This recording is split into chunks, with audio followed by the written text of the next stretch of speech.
Assalamualaikum warahmatullahi wabarakatuh. Hai para pencinta catur dan para catur mania, selamat datang kembali di Legenda Catur Dunia. Masih di turnamen catur Over the Board WR Chess Master 2023 yang digelar di Jerman kawan, yang sudah memasuki babak ketiga kemarin malam, di mana hasil-hasilnya sebagai berikut di babak ketiga kawan.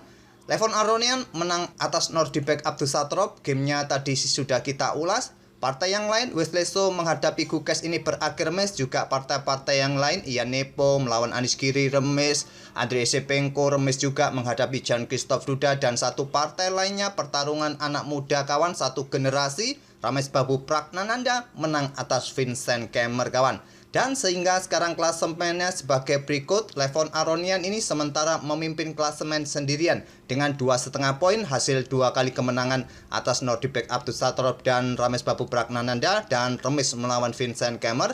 Gamenya tadi sudah kita ulas saat menghadapi Nordibek Abdusattorov kawan.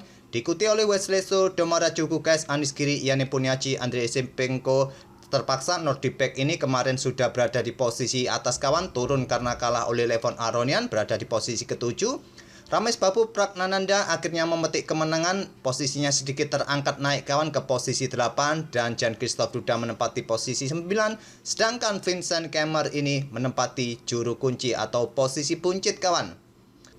Tadi kita sudah lihat permainannya Nordibek Abdusattorov yang kalah oleh Levon Aronian. Sekarang ganti partai yang lain, pertarungan satu generasi anak muda kawan, Ramesh Babu Pragnananda versus Vincent Kemmer. Kebetulan error rating kedua pemain masih setara kawan, 2690-an, dan di sini Pragnananda pegang putih mengawali dengan pembukaan pion E4.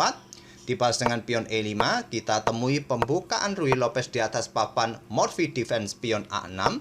Gajah A4, kuda F6, dan di sini rokade menawarkan gambit seperti biasa, kebanyakan tidak diterima kawan. Bermain dengan gajah E7, pion B5 terlebih dahulu yang merupakan dua langkah pilihan utama bagi hitam. Tapi kalau kalian tertarik untuk menerima gambit ini kawan, putih akan melanjutkan dengan pion D4 terlebih dahulu. Saya tunjukkan jalur utamanya saja, tak perlu jalur sampingan yang lain kawan, agar bisa mempersingkat video ini. Kebanyakan kawan-kawan menyukai seperti itu. Pion B5, gajah B3, pion D5, pion D pukul pion E5, gajah E6, kuda B berkembang ke petak D2, pilihan nomor 2, pilihan utamanya adalah pion C3. Kalian bisa melanjutkan dua langkah seperti ini pada posisi seperti ini kawan. Oke, tidak perlu perpanjang lagi, kita kembali ke langkah aslinya. Ya, sebagai bahan referensi dalam tahap pembukaan kawan, tak ada masalah untuk memperkaya referensi kita. Gajah E7, pion D3, di sini tadi kawan, pilihan utamanya adalah benteng E1, tapi memilih dengan pion D3 untuk memperkuat bangunan pionnya kawan. Dan dibalas dengan langkah pion B5, gajah B3, pion D6 untuk mengeluarkan gajahnya mungkin ke petak G4, coba pressure kuda yang ada di petak F3. Dan di posisi ini kawan, yang paling banyak dimainkan oleh putih adalah pion A4 atau cukup satu petak ke petak A3.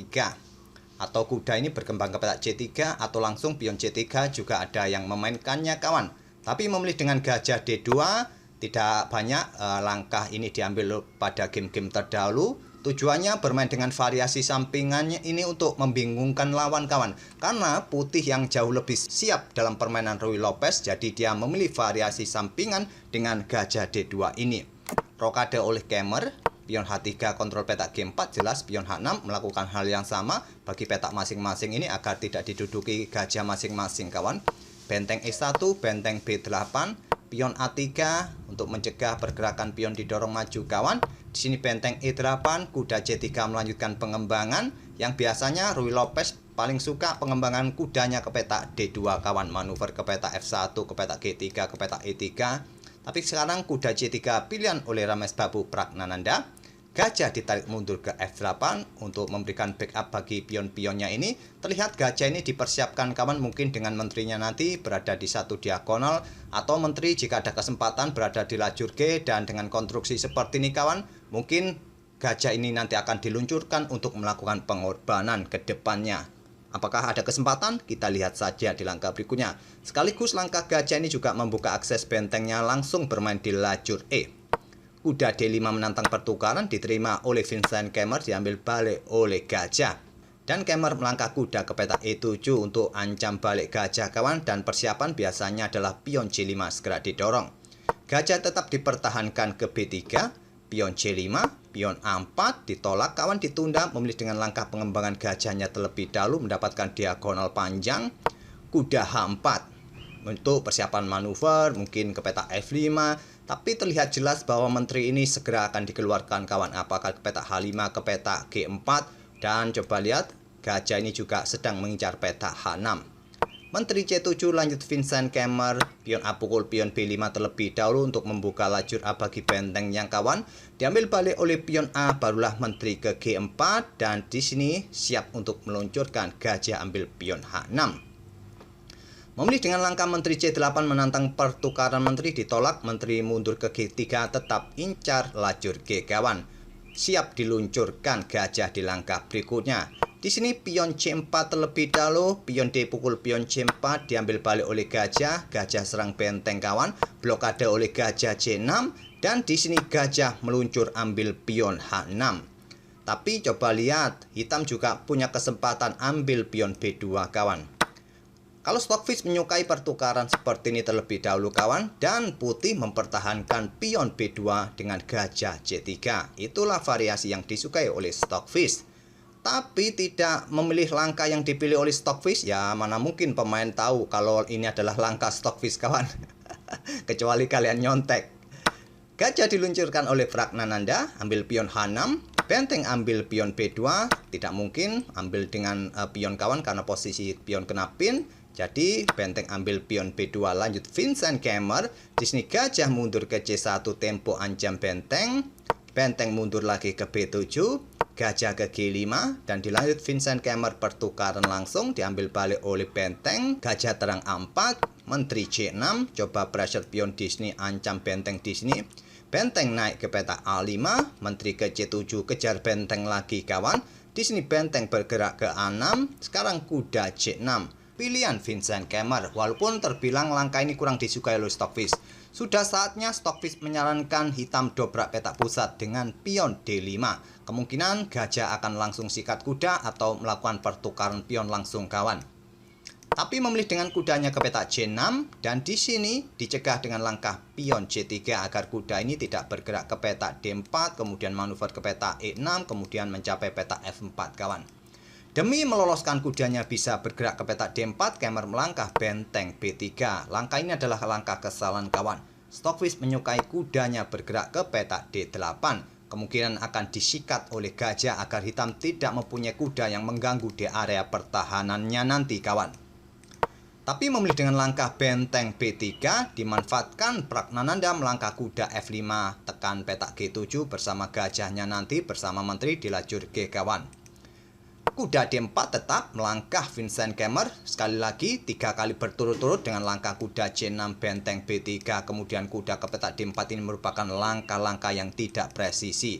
Di sini tadi, kawan, Stockfish menyarankan menteri ini bergerak ke peta B7, dan ada pilihan benteng ini ditarik mundur ke A1 ataupun sikat kuda ini, kawan, dan berlanjut langkah gajah F6 bisa diangkat benteng ke peta E6. Kalau di sini gajah pukul pion, kawan, maka selanjutnya benteng bisa bergerak ke sini, diikuti ancam menteri pada posisi ini, kawan, dan selanjutnya adalah menteri bergerak ke peta H4. Kalau diambil oleh benteng gajah ini, kawan, kuda ini siap melakukan skak berulang-ulang dan discover, bisa remis juga permainan seperti ini. Kuda D4 pilihan Vincent Kemmer, dan di sini, kawan, gajah bergerak ke F6, kuda ke E6 menjaga pion ini, kawan. Tadi kalau terjadi pertukaran kuda semacam ini, kawan, nanti gajah akan ambil peta G7 diikuti oleh pionnya maju. Kemmer tidak mau memilih kudanya untuk backup peta G7, dan di sini, kawan, benteng ambil pion D6, lanjut Pragnananda membuat langkah pengorbanan, kawan.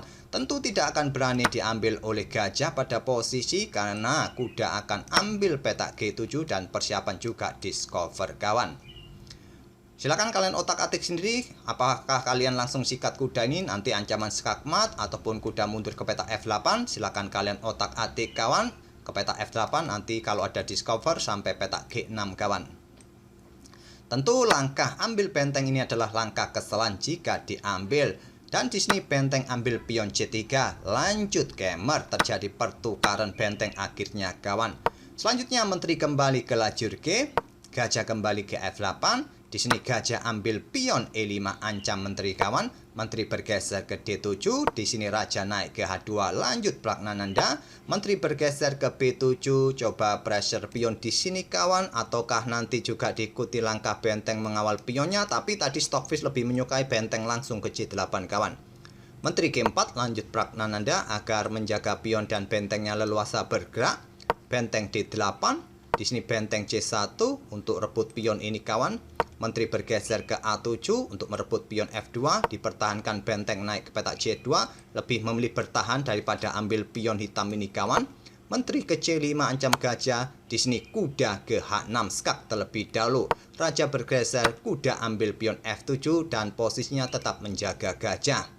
Benteng E8, kemudian pion F4, dengan adanya pion, gajah terlindungi, kuda siap beraksi lagi kawan. Raja G8 dan Menteri G6, di sini di langkah ke-43, Vincent Kemmer menyerah. Apa ancamannya kawan? Ancamannya adalah discover, benteng ini di langkah berikutnya juga tewas, dan juga posisi menteri sedang incar kuda kawan. Kalau seumpama di sini benteng ini bertahan di peta E7, kuda akan tetap ke peta H6 skak kawan, raja ke peta H8, bisa diikuti kuda ini ke peta F5. Dan coba lihat benteng dalam ancaman kawan, pion ini juga dalam ancaman, kuda juga dalam ancaman. Langkah terbaiknya di sini kuda ambil pion F4, tapi jika kalian mencoba mempertahankan dua-duanya ini, anggap contoh menteri ini bergerak ke peta A7, maka benteng akan ambil pion yang ada di peta C4 terlebih dahulu kawan untuk menambah daya dobrak lagi menuju baris belakang. Dan sampai di sini saya rasa kalianlah yang harus melanjutkannya kawan, silakan kalian otak-atik. Masih panjang dari ancaman skakmat kawan, tapi hitam dalam posisi tertekan hebat. Ada gajah di diagonal ini, adanya kuda juga pressure petak G7. Rasanya beberapa perwira ini tetap akan fokus untuk menjaga petak G7. Kuda menjaga ini, gajah, benteng, menteri, tapi ada keleluasan juga bagi putih pergerakannya kawan. Posisi raja terbuka di lajur H, menteri bisa bergerak melakukan skak-skak yang agak sedikit berulang nantinya untuk mendapatkan posisi yang lebih strategis lagi. Silakan kalian otak-atik sendiri kawan, masih jauh dari ancaman skakmat, tapi dalam tekanan berat hitam di sini. Itulah kawan permainan anak muda satu generasi Pragnananda versus Vincent Kemmer yang dimenangkan oleh Vincent Kemmer. Semoga permainan dari kedua pemain ini bisa menghibur kalian kawan, dan kita akan bertemu di video-video berikutnya. Terima kasih. Wassalamualaikum warahmatullahi wabarakatuh.